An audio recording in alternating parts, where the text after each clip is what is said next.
بسم اللہ الرحمن الرحیم۔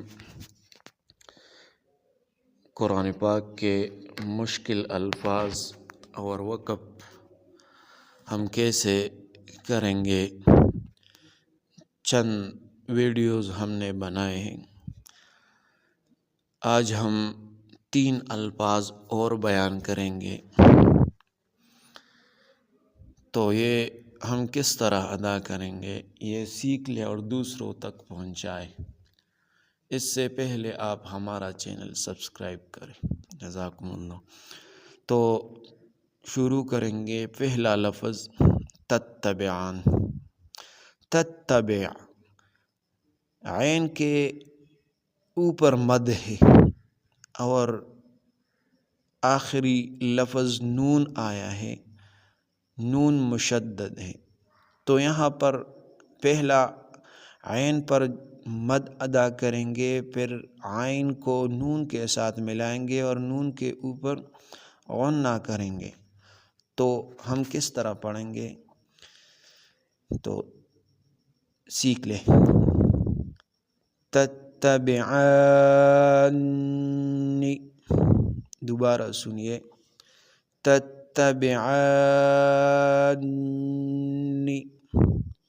یہ لفظ آپ کو سورۃ یونس 89 نمبر آیت میں مل جائے گا۔ دوسرا لفظ وآخر سیئ، یہاں پر ہم وقف کیسے کریں گے تو یہاں پر حمزہ، آخری لفظ حمزہ آیا ہے اور اس کے اوپر 2 زبر ہیں، تو اس سے ایک زبر ہم حذف کریں گے، ختم کریں گے، اور ایک زبر باقی رہ جائے گا۔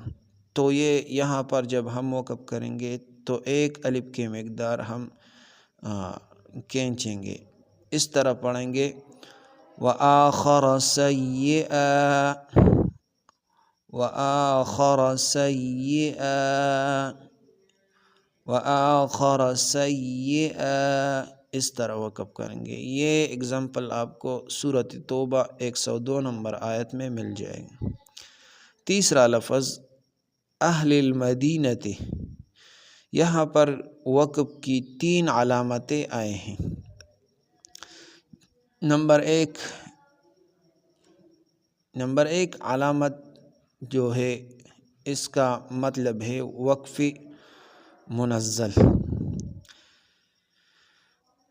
یہ قرآن پاک میں جس جگہ آ جائے تو وہاں پر لکھا ہوگا وقف منزل، یعنی اس کا مطلب ہے کہ جبریل علیہ السلام نے قرآن پاک کی جو آیت لے آئی، وہاں پر جبریل علیہ السلام نے وقف کی، پھر نبی علیہ السلام نے بھی اس جگہ پر وقف کی ہے، تو اس کا مطلب ہے وقف منزل، یعنی وقف کرنا، یہاں پر وقف کریں گے۔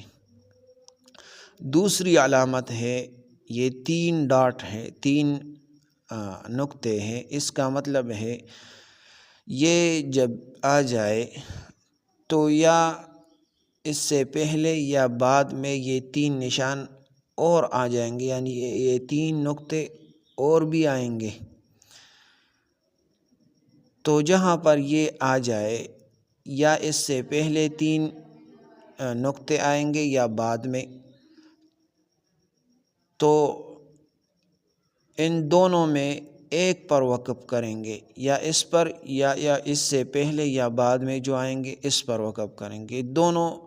دونوں میں ایک پر وقف کریں گے، یعنی دونوں پر وقف نہیں کریں گے، ایک پر وقف کریں گے۔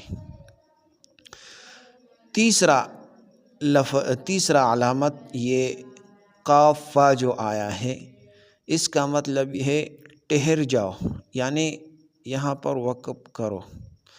یہ لفظ آپ کو سورۃ توبہ 101 نمبر آیت میں آپ کو مل جائے گا۔ تو یہ 3 الفاظ ہیں، یہ سیکھ لیں، اور یہ مشکل الفاظ ہیں، تو یہ آپ لوگوں کو بہت